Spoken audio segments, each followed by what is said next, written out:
question everybody's asking this week is, well, where in Israel is Hanoch Young?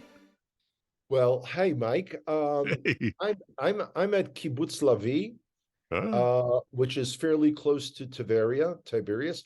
Oh, by the way, as I've gotten on this kick of trying to help people not make mistakes in Hebrew, I keep, people hear me say Tiberia, and they're used to Tiberias. So they're saying Tiberias. No. So guys, it's Tiberia, or you could say Tiberias, so you know what you're talking about. well, Anyway, it's this is one of those things, Hanoch, that's difficult for us. Well, let me say us Southern-minded people. Okay. I actually was teaching last week at Life Assembly, and of course, we're in that area now of Jacob and Esau and Isaac and Rebecca and Rachel, and I'm looking at it and it's like Rivka and Isaac and Yaakov, and my mind gets I get tongue tied just with the English, and then I have to throw in the Hebrew, and I'm I hear confused. you. I hear you. And Yeah. in fact, I was guiding a tour a while ago, and the teacher was speaking about Elijah and Elisha. Mm-hmm. Elijah and everyone is kind of looking around like, okay, who's on first? What's on second? So I said, we say Elisha. So it's Elisha and Elijah.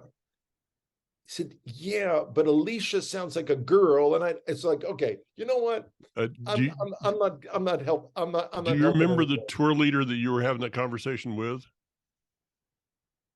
Do I remember him? Yeah, Yeah. it was me.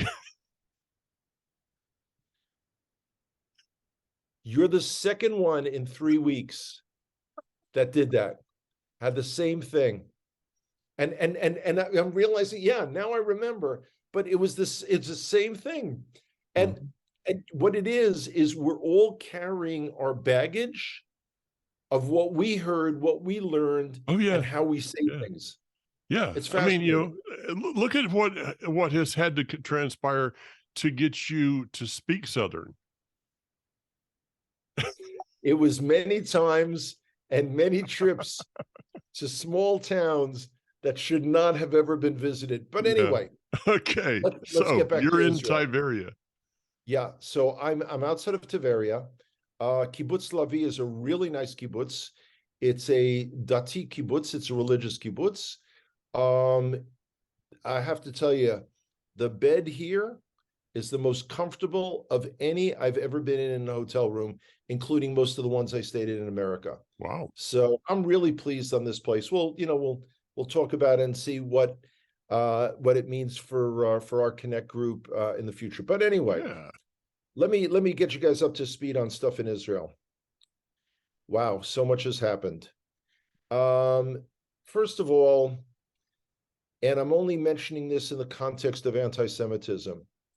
Um, Donald Trump, former president of the United States, recently entertained Kanye West, or just Ye, or whatever his name is, who has become like the number one anti-Semite of the world. But he came with white supremacists to try, and then of course Trump, like, hey, I don't know who I'm, having dinner Mhm. with. So I don't know if the guy has no advisors anymore, or the advisors are sleeping, whatever it is. It just points out to the fact that anti-Semitism has become mainstreamed, particularly in America right now, Oh yeah, in a way that I'm shocked by, and I yeah, never had any illusions. yeah. And Okay. you look at Kanye or whatever his name is, and I don't follow these people. I mean, Yeah. I still couldn't point out which Kardashian is which. I don't care. But I don't know my Kanyes from my Kardashians. I don't know. And I kind of like it that way, by the way. But this guy is involved in this what Hebrew Israel, Black It, Israel movement. well, Hebrew Israelites, Okay. uh, which that blacks are the true Jews, and we are nothing but imposters. You, Um, let me just throw something in, Hanoch.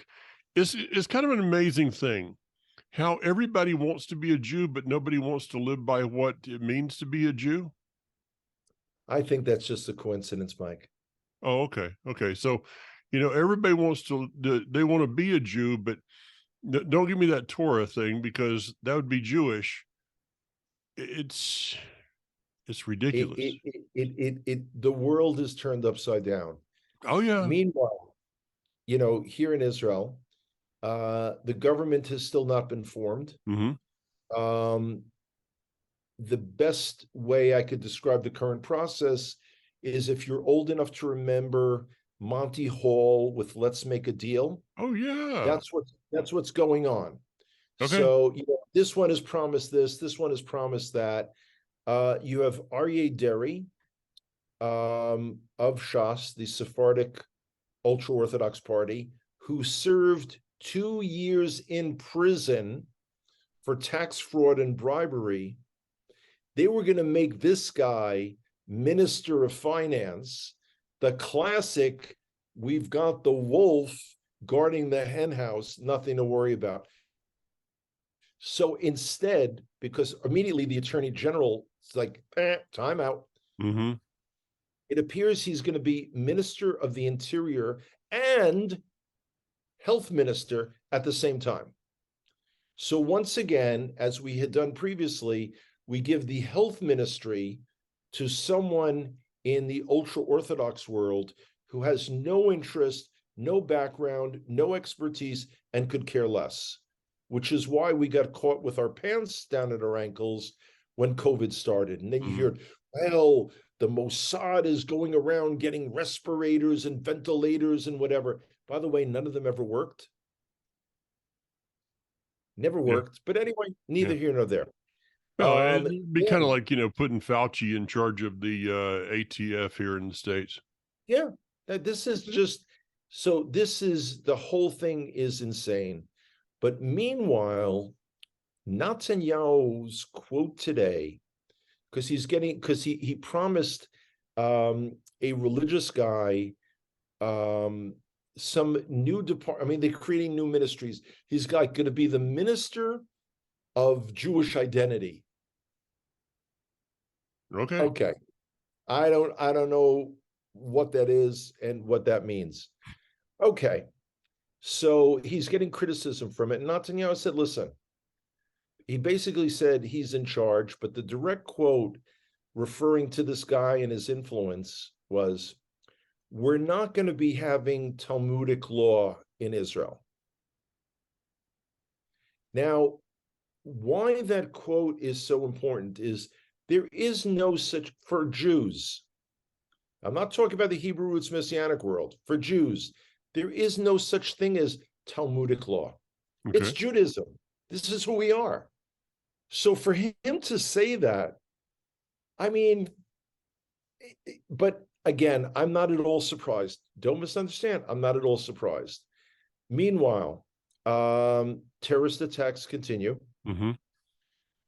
And I keep seeing on social media repeated comments of, we wish this new government would start already.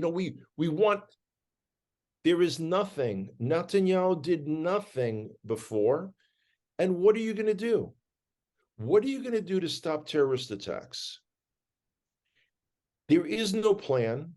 There is no larger vision of where Arab Israelis fit in or don't fit in our country. This is the kind of thing, if you close your ears, close your eyes, close your mouth, don't be surprised that the problem doesn't go away. Well, It's not going away. yeah, I even saw just briefly there before we got online that the U.S. has not given up on a Palestinian consulate in Of course not. Jerusalem. Of course not. Uh, this whole thing is something we've been talking about for a couple of years. That neither one of us have been fans really of the Abrahamic Accords, because to me, in the midst of that, there is this two-state solution Okay, All that goes in there. I disagree with that on one point.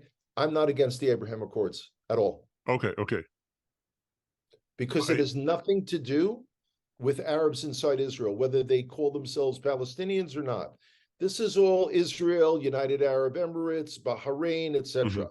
This is all economic stuff, has nothing to do. Yeah, I guess my point on that, and yeah, my misspoke on that one. I guess my point in that is that it does strengthen in a way, in my mind, it strengthens the Arab political structure, which could give pressure on Israel. And I just don't see the end game is, yeah, I see some problems. Yeah. I mean, the issue is and has always been American pressure. Hmm. Netanyahu, comes to heel, as he's panting and wagging Yeah. his tail back and forth. And he's a consummate politician. Oh yeah. It is we have our democracy is still okay, but there are signs that are very disturbing, Hmm. very disturbing. They Hmm. want to pass laws, excuse me, that Netanyahu can't be prosecuted. I Yeah. mean, it's amazing. Oops. Oh, sorry. Either you have a rule of law or you don't. Yeah. It is, no doubt. And yeah, I mean, as far as the Abrahamic Accords, again, on back to that real briefly, this has been an economic boom for Israel in many ways. We know people personally who have profited from this. Yes, I we do. just, for me, I'm concerned about the end game. Well, the thing is, um, the organized part of the American Jewish community, the non-Orthodox organized part, has basically having their heads explode over this potential new government with Netanyahu. Hmm. Not because of Netanyahu, but the people that he's going to be dealing with. And you know what? I'm sorry. These people have all the opportunity in the world to come and be Israelis like I am. Hmm. They can vote, they can pay the extraordinarily high taxes that I pay, that our country pays, and they've chosen not to. Hmm. So you know what? Shut up. Shut up. I know plenty of people, present company included, that would love the opportunity to have Israeli citizenship, would love the opportunity to be able to live here, even if it's a half, whatever it is, would love that opportunity. Yeah, I think People it'd be really like the love Israel. So ultimate snowbird. don't tell me what our government should be. Yeah, You're not, what's the expression? No skin in the game. yeah, That's right. yeah. Yeah, it is a matter of, a lot of things that go on in Israel. People can sit back on social media and judge that, having really no idea what's going on. Take, for instance, what happened in the industrial area of Ariel. Is that Barkan? Yeah, Okay. yeah, So I've been there. I went to the of sure. all places to go in Barkan when I was over there with Hayavel. We went to a toilet seat manufacturing company. I kid you not. I'm really struggling with this one, Mike. Yeah. Okay. Now, I never realized how much science goes into a toilet seat until they Yes. actually walked us around and showed us everything that was going on in this company. And in the end, it Yeah. was fascinating. But the crazy Yeah. thing is, had Arab and Jews working Yeah. side by side for the same Absolutely. exact income with the Yeah. same exact promotion opportunities. There was absolutely no differentiation between the two. No. And that's how we run things. Look at the way Israeli reporters are being treated in Qatar Oh, for this World Cup thing. Yeah. And one of the Israeli reporters saying, no, we're from Ecuador. Seriously? I mean, you know, the entire world is filled with such hatred. I went up last week on the Har Bayit. I'll be up again next week. So this will be 3 times in 4 weeks, Mm-hmm. which for me is a lot The because Temple Mount. I find it really, really difficult Oh. to endure. Now, what's amazing is I'm now going up as a tour guide with a group. I don't have to do any of the restrictions. I don't have to show my ID card. I don't have to be patted down. I don't have to be herded into a group of other Jews where the police are filming us and Mm-hmm. got us all surrounded. Not for our protection, but as a guide, I put my bag through the x-ray, I smile, and I walk through. It's unbelievable. But now, Unbelievable. Hanoch, let me ask you a question. So if Yes, you go up on the Har Bayit, the Temple Mount, with us as a tour, like we did, like yes, we've done many times, right. and then you turn around the following week and just say, hey, I want to go up as Mr. Jew Hanoch Young, would the Okay, scrutinization be different? totally, absolutely. First of all, I moved aside and I can only go up within a group. I can't go up as an individual. So you, as an individual Jew, cannot go up on the Temple Mount. No, I have to be herded into a group of other Jews. Is that We're then guided? not guided. It has nothing to do with Okay. guiding. Yeah, I'm It just has to do asking. with no, Yeah. no, no. They get our ID cards. Mm-hmm. They hold them. I mean, it's a big deal. It's a big deal. And one thing I've learned from others' experience, you don't want the police who are in charge of the Temple Mount to get to know you by name. Mm. You don't want them to take down your name. You don't want to be singled out. You don't want to be Yehuda kind Glick. of like, yeah, you don't want the spotlight on. Of Mm-hmm. all the time, yeah, Yehuda Glick. Yeah, yeah, Yehuda Glick crosses his eyes and he gets arrested. Mm. You know, so you have, when you walk up there, if you were to go as Hanoch Young, you would have your ID card, your Israeli citizenship ID card taken away by somebody that if something happened on the Temple Mount, they could say, well, we lost it. Well, I don't know if that has happened, but it's much easier to arrest someone Mm-hmm. for something they did when they already know who you are. Mm-hmm. Well, it's just, these things kind of boggle the mind. It none of it makes any kind of logical sense. Oh, But no. again, to all the people, and I cannot tell you how many times in the last, well, elections were November 1st. Since November 1st, I cannot tell you how many people have really ripped into me because I don't see Netanyahu as right wing. Mm-hmm. And when I said to them, if you expect annexation of any part of Judea and Samaria, ain't going to happen. Mm-hmm. The other thing that astounds me that people don't realize, they assume that the ultra Orthodox parties are right wing. They're not. They never have been. Mm-hmm. They voted for the Oslo Accords. They voted for the disengagement, the surrender of all of Gaza. They are ultra Orthodox opportunists whose only focus is their personal constituency. That's it. Now, did I give you the statistic last week? I don't remember. I apologize.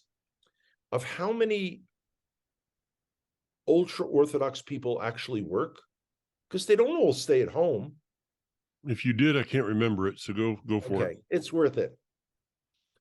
The first statistic said 53% of adults in the ultra Orthodox community work at least part-time. Okay. Now, part-time could be 2 hours. Hmm. However, only 1/3 of them work full-time. That means 17%, 17% of ultra-Orthodox Jews in Israel work full-time. The rest of them don't. Now, we're talking about a subsection of the population that has the highest birth rate. They're not working. Their schools do not teach basic skills. I had this experience, wow, 2 weeks ago, guiding a group, and we required a driver and a van for Mhm. several days. Good guy, ultra-Orthodox guy. So we're coming back. He's hearing what I'm saying to people. He speaks very little English, but he's asking me, what are the countries on Israel's northern border? Israel only has 4 countries on its borders. Mhm. In the north, we have Lebanon and Syria. In the east, we have Jordan, and we have Egypt down here. He'd never heard this before. Here's an Israeli guy who has 5 children. Of course, he never served in the army,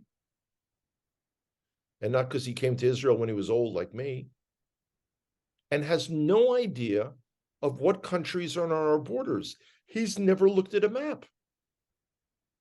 They never studied it in school.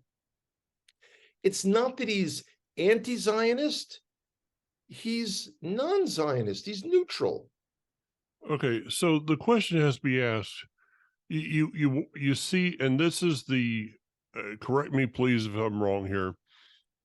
These are the ones with the black coat, the black hat, the white shirt. Generally speaking, absolutely Okay, correct. yeah. The ones I've that got it. dress like penguins. Yeah, okay. Yes. I wasn't going to go there. I was going to let you. Yeah. But And I did that with and you took pleasure. it. Yeah, Thank you you. took it very easily. So, as a general consensus, this is the people that we're talking about. These Generally, are the yes. people that are walking around all day long with a siddur, with they're Maybe. supposedly studying, all day Some do, long. some do, but think about it. How many of us, if given full scholarships, how many of us have the focus to sit for 10, 12 hours a day studying anything? How many of us have the potential, let's say in the secular world, to get not only a graduate degree, but a PhD? This is the equivalent. You're in a Talmudic academy, using English terminology that people may be familiar with. Who says that you're going to be part of the 0.35% of the population that has the skills to be a real leading rabbinical figure? How many? Well, It's absurd. I'm not a rabbinic scholar, okay, and I'm not a scholar of rabbis, but I have I have studied enough to know the ones who are in the way I see it, the ones who are the greats, the Rav Cooks, the Vilna Gaon, people like this, they Yeah. never lost sight of the real world around them. No, And this is a no. tragedy. This is a tragedy. In fact, on one of my programs, I don't know which one it is, but I've got too many. One of my programs that You're we're doing doing. too many of them, Mike. Yeah, That's I it. know. I know they all run together. The only different I know that the guy with the cap that doesn't have the brim on it, that's the Jewish guy that I work with. But other than that, That's it great. is kind of That's weird. great.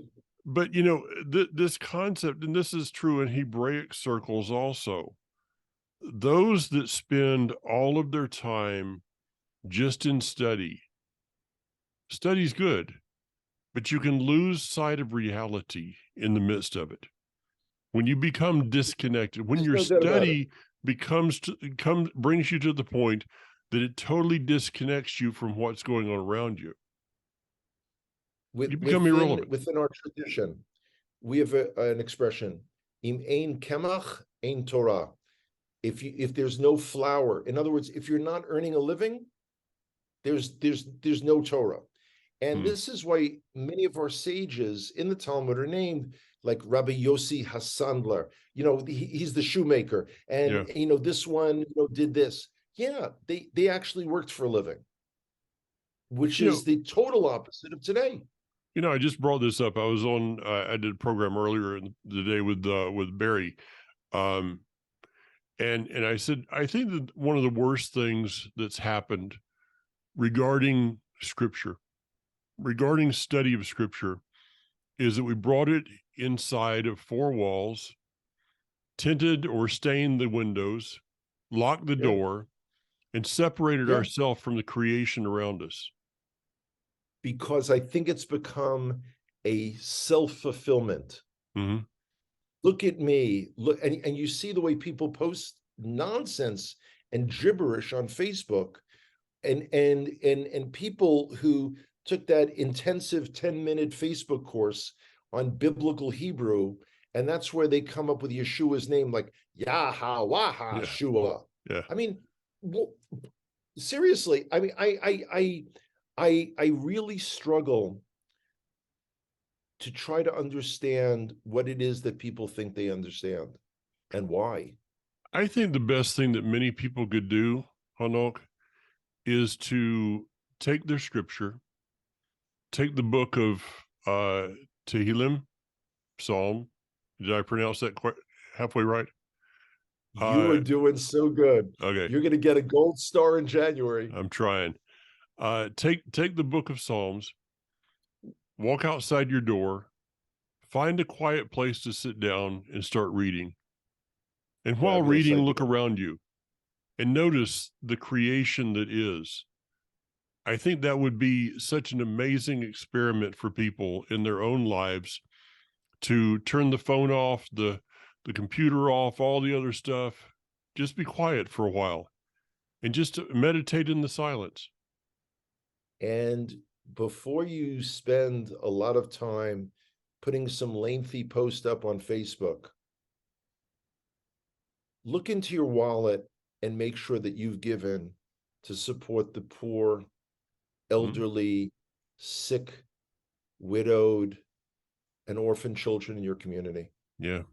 Think of like, I'm going to accomplish something for the world today, as opposed to I'm going to study and tell myself how wonderful I am. It's like, Gaston and Beauty and the Beast, mirror, mirror on the wall. It's like you could be as fair as y'all think you are, but you need to do something with your life.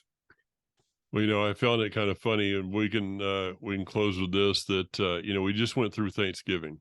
Okay, so Yeah, that's Thanksgiving, right. you've got this. Yeah, you heard about that, didn't you?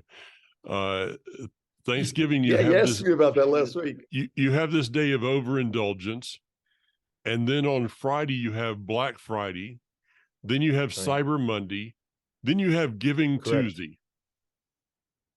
Uh, What's left? You'd have no more money. You have no money left to give anyone. yeah, by Tuesday there's no turkey in the fridge to give away. You've eaten everything, you've spent everything, you've charged on your credit cards. And it's like, oh, that to me is the epitome of the society we live in. Giving out of your what's left over instead of out of your abundance in the beginning. Yeah, it's supposed to come off the top. Yeah, Not, that is. I'm going to see if there's anything left. Yeah. Yeah. Well, enjoy the view up there. It's got to be pretty spectacular right now. Well, what's really interesting is I went to a location today in Israel that I haven't been for many, many years, over 10 years. Kochav HaYarden, Belvoir Castle. Not to go in the castle, but look at the mountains of Gilad Mm-hmm. in Jordanian occupied Israel. And it's just magnificent. Although I had another experience today, I was up on the Arbel Cliffs, the spot that we always go to, and it was totally overcast. Hmm. So remember, you always like to point out, you hold out your arms and you say, in this area, this is where Yeshua did all of his teaching. When you can't see any of it, Wow. and you say, trust me, down there is the Kinneret. It's there. Believe you. We're going to do this on faith. There's the Kinneret, and there is Kfar Nachum, and there's Korazim, and there's all these different places. Well, on a clear day. Wow, I can even sing those songs, but I'm not going to sing. I haven't Please sung don't. for a long time. I For know our you group. haven't. You That's haven't. probably why the update is becoming more and more popular. We'll Yeah, leave don't it want at to say that. that. All All right. righty. Take care. Mike, have a great one, and hugs to everybody, okay? All right. Appreciate it. Talk See ya. soon. Bye-bye.